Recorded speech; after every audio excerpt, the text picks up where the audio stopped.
اعوذ باللہ من الشیطان الرجیم، بسم اللہ الرحمن الرحیم۔ ناظرین السلام علیکم۔ میرا آج کا موضوع ہے پاکستان کی تاریخ پارٹ 2۔ 1948 میں پاکستان ایک طرف بے سر عثمانی کی حالت میں جنگ میں تھا اور دوسری طرف بانی پاکستان قائد اعظم محمد علی جناح شدید بیماری کی حالت میں تھے، لیکن بیماری کی حالت میں انہیں گورنر جنرل کی حیثیت پاکستان کی خدمت سے نہیں روک سکی۔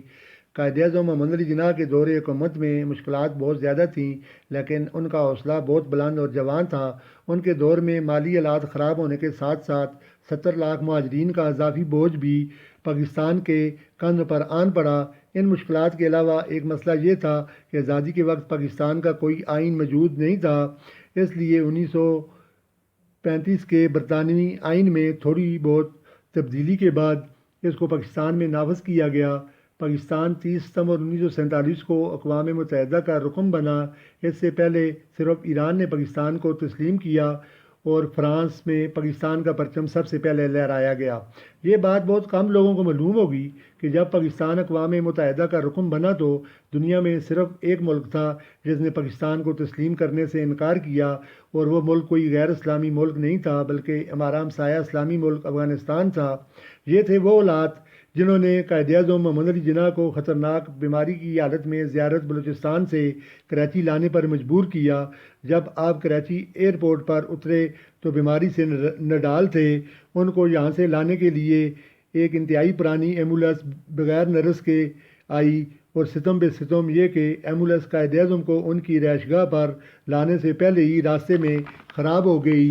جب دوسری ایمبولینس کا انتظام کیا گیا تو وہ 1 گھنٹے کے بعد وہاں پر پہنچی، جس میں مادر ملت محترمہ فاطمہ جناح اپنے بھائی کو پنکھا جلا رہی تھی۔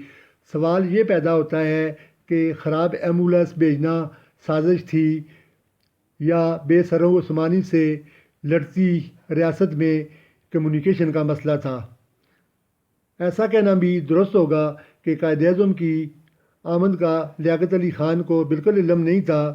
یہ کہنا بھی ٹھیک ہو سکتا ہے کہ اس وقت پورے کراچی میں صرف 2 ایمبولینس تھیں، جن میں سے ایک کو قائد اعظم کے لیے بھیج دیا گیا۔ اکثر لوگوں کا کہنا ہے کہ خراب ایمبولینس بھیجنا ایک سوچی سمجھی سازش تھی۔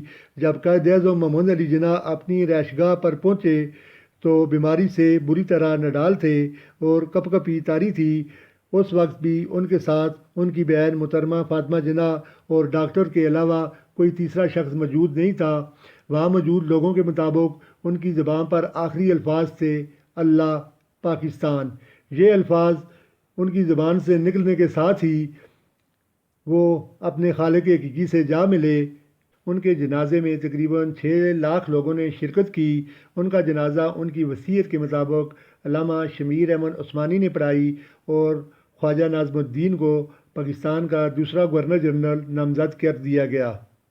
ناظرین، میری یہ ویڈیو آپ کو کیسی لگی؟ اپنی رائے کا اظہار ضرور کیجیے گا، اور ویڈیو دیکھنے کے بعد جوید جدون چینل کو ضرور سبسکرائب کیجیے گا۔ اب اجازت چاہوں گا، ایک نئی ویڈیو کے ساتھ دوبارہ حاضر ہوں گا۔ اللہ نگہبان۔